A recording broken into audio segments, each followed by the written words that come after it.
Good afternoon. My name is Colin Weightman. I'm the Director of Technology at Comco, and today I'm going to go over microblasting as a process, how to optimize it, and then how to control it within automation. So going over what is microblasting and who is Comco. Within the great realm of dirt chucking applications, you have sandblasting on one end of it, which typically involves high volume and low accuracy, and you have microblasting on kind of the opposite end of that spectrum. We're going to be much lower volume and much higher application. So there's within the spectrum, that's kind of where we fit in. And as a result of our process and our application, it allows us to achieve things that typically aren't normally considered possible with sandblasting applications. Within those applications, we have broken down 5 unique processes that we work with, and we'll go through them relatively quickly to give you an idea of what the process itself is capable of. So starting out, sandblasting, you're typically used to large components, big nozzles, high volumes of air. In microblasting, we deal with, whether it's a turbine component on either side, ours are going to be much smaller. Normally, you're going to be looking at them under a microscope and handling them very carefully. The applications that are well suited for microblasting are going to be high-value components. They're going to be typically small parts or areas where you're looking to cover only a small section of a part, or where you need a very specific surface finish on that part.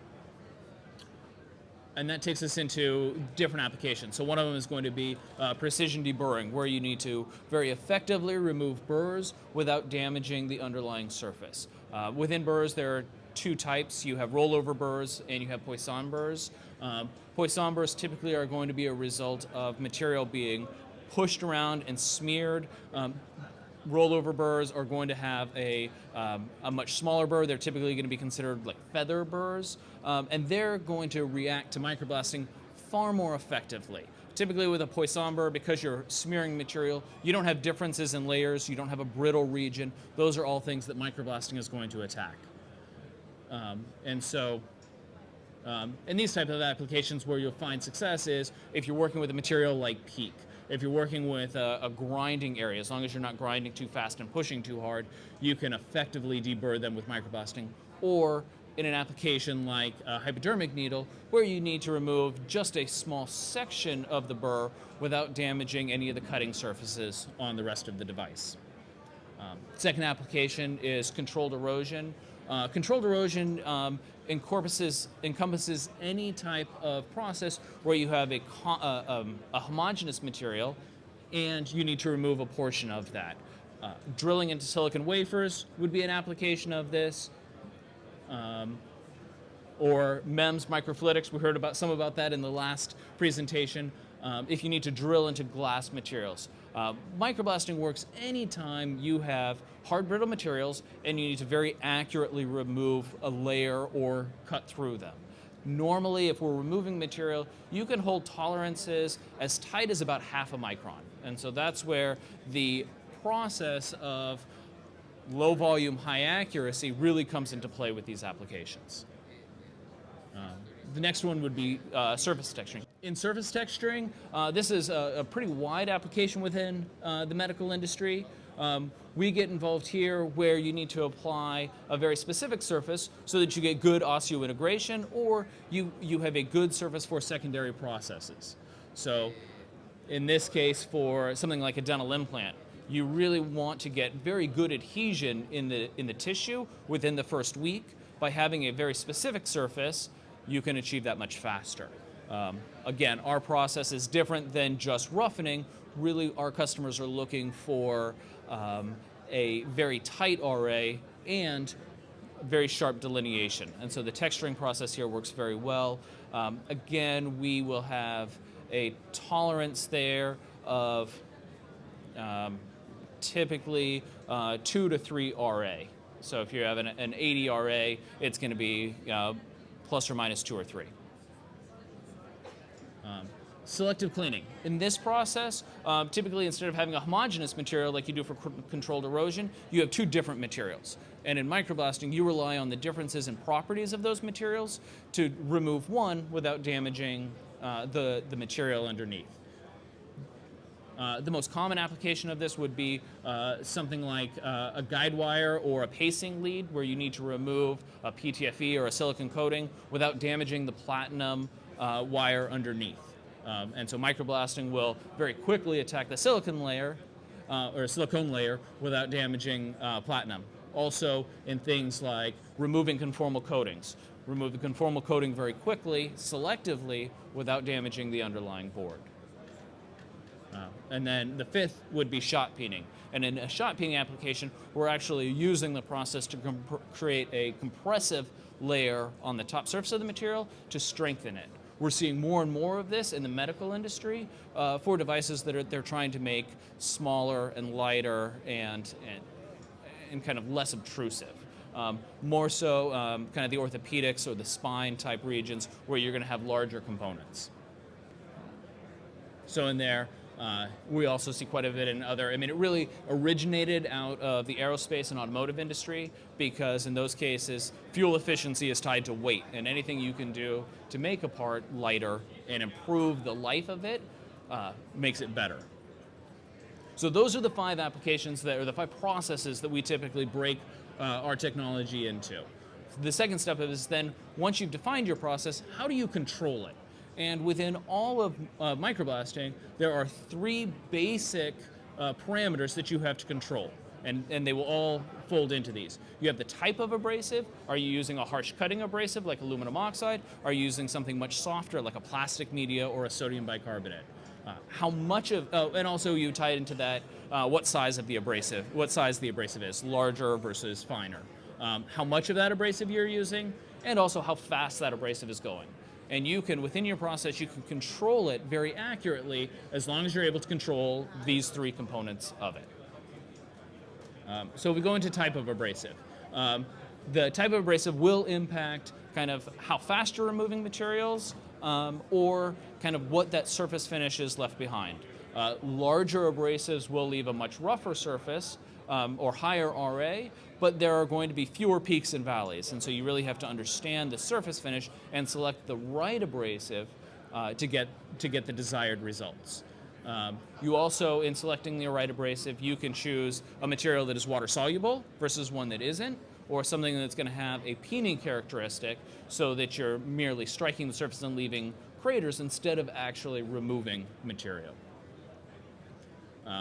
So the 3 major components of that, again, are the size of the abrasive you're using, its hardness or its chemical properties, and its shape, whether you're using something that is spherical or angular. Second major component is going to be the velocity of the abrasive. Velocity of the abrasive is directly tied to how much energy that abrasive is carrying. So again, higher particle velocities will leave rougher surface finishes. And the result there is actually pretty linear. So as you add more velocity, you're going to add roughness at an equal level. This is probably the hardest to measure, but we've found that blast pressure, as long as you're keeping all other factors equal, is a pretty good approximation.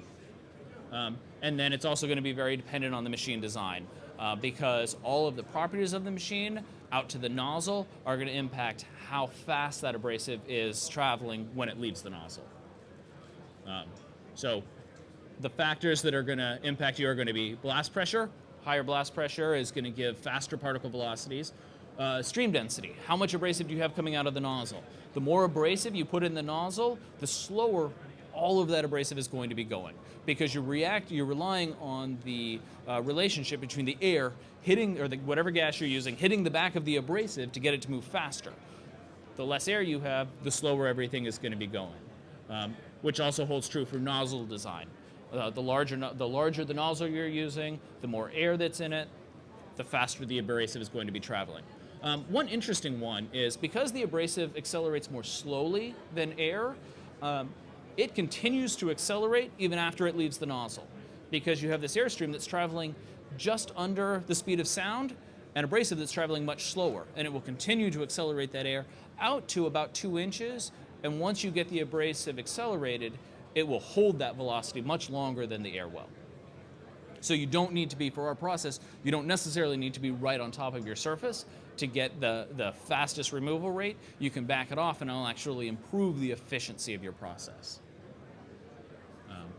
And this goes back to my earlier comment about velocity and roughness. And you can see for each of these, we've plotted velocity in meters per second versus the RA in both micro-inches and microns. And you can see that for different particle sizes, and maybe difficult to read there, but each line represents a different abrasive size.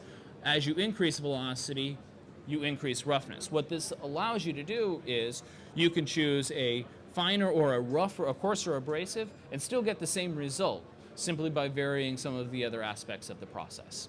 Third major component is going to be quantity of abrasive, how much is in the abrasive stream.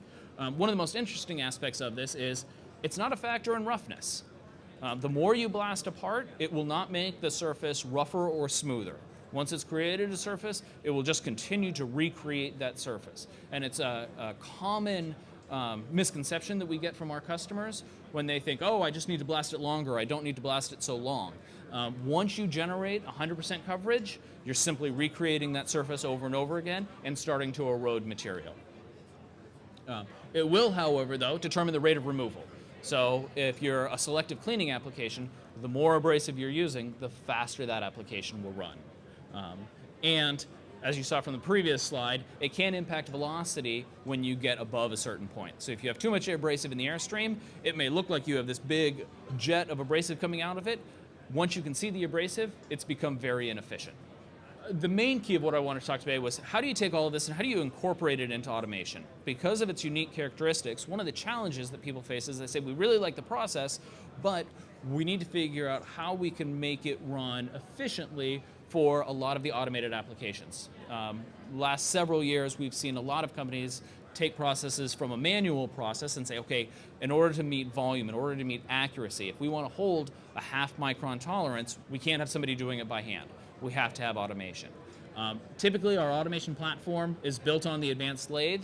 It's a modular design that we have in-house. We've also worked with several companies who have their own internal automation platforms, and we found that through the lab testing that we did in running a lot of customer applications and sample parts, we saw some of the same problems that they did, and we worked to overcome that by developing a number of tools that we think will, over the next several years, will really start to expand the capabilities of microblasting. With the process, we've been able to do everything from shot peening, fuel injectors for the automotive industry, creating automated applications for removing excess epoxy from pacemakers, cleaning extrusion dies, and applying a very specific texture to dental implants. Some of the tools that have been created as part of that process, the first one is we spent a lot of time working with nozzle alignment. Because you have a very accurate abrasive stream, you need to be able to position that very carefully to make sure that you're treating the part you want and you're missing the part you don't. So setting up the nozzles is very difficult. What we did is we created a laser that ties directly into our blast nozzles, screws onto the back of them, and puts a dot on your part right where your abrasive stream will target. So it makes setting up automation much easier. It's good. So the big thing on here is it eliminates what we typically use, which is a lot of pin gauge to line things up.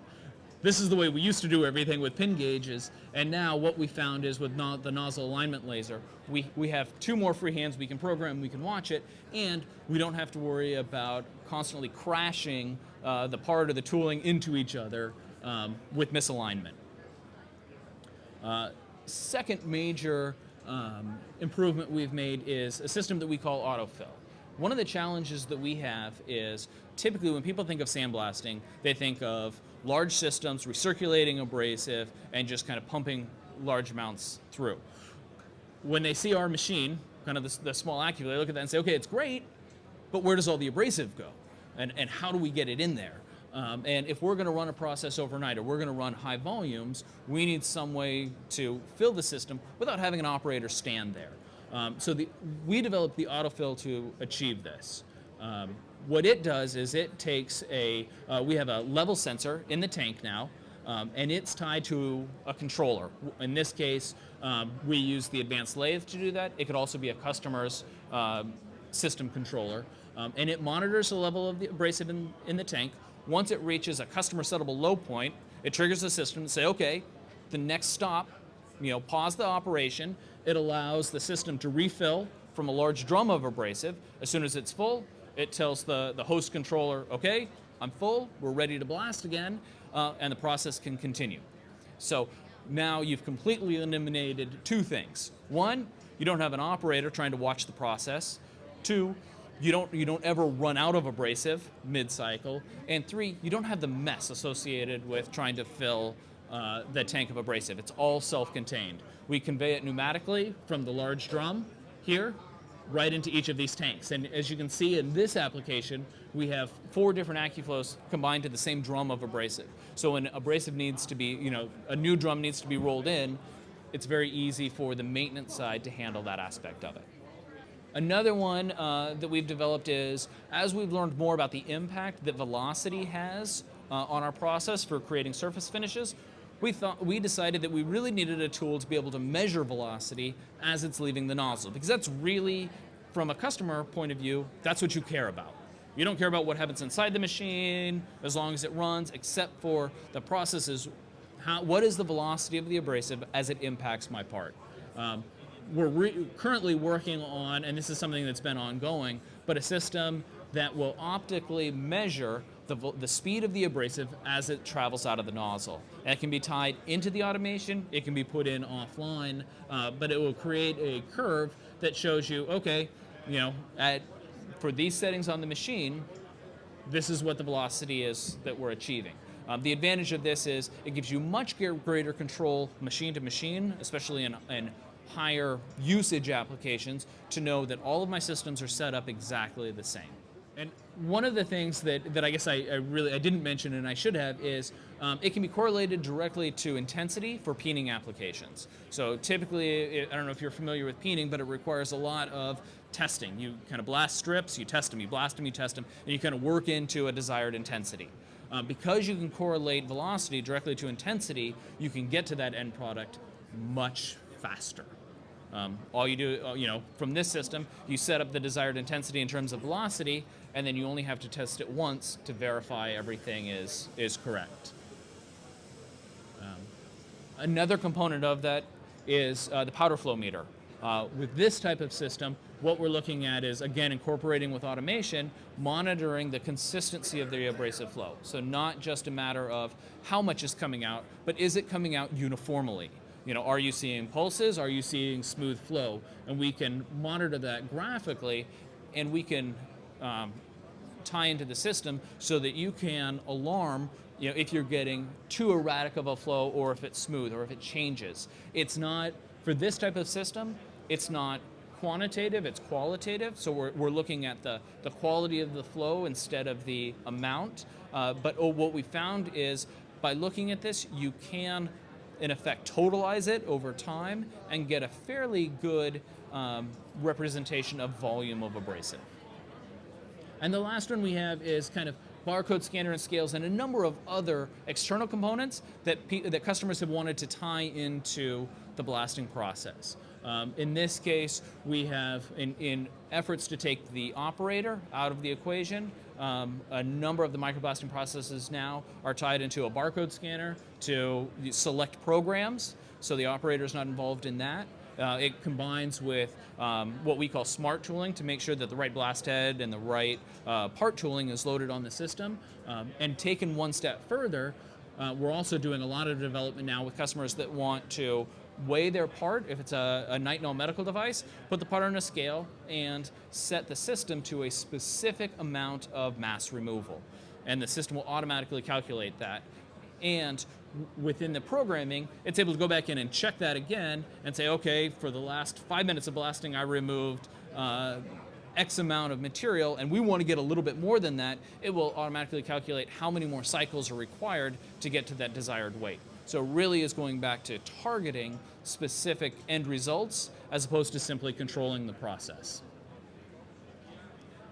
And then once you have all that information, one of the things that we've done in our automation is track that all with in the database, so you can go back and look at your process to make sure that it's all running very smoothly.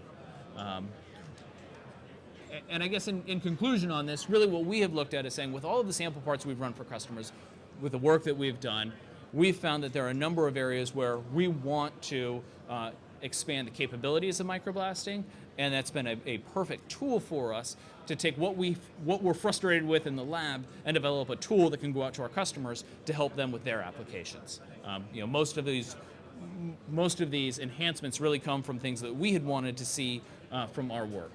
The instrumentation we're working with really is the goal is to take that information and not keep it external, but to feed it back into the system, with the end result ultimately being, what I see as the next step is creating a closed loop blasting process. So on the microblasting side, you can take an application and have the system figure out how much abrasive needs to come out, when is a part done, and take kind of some of the guesswork and the operator out of that process.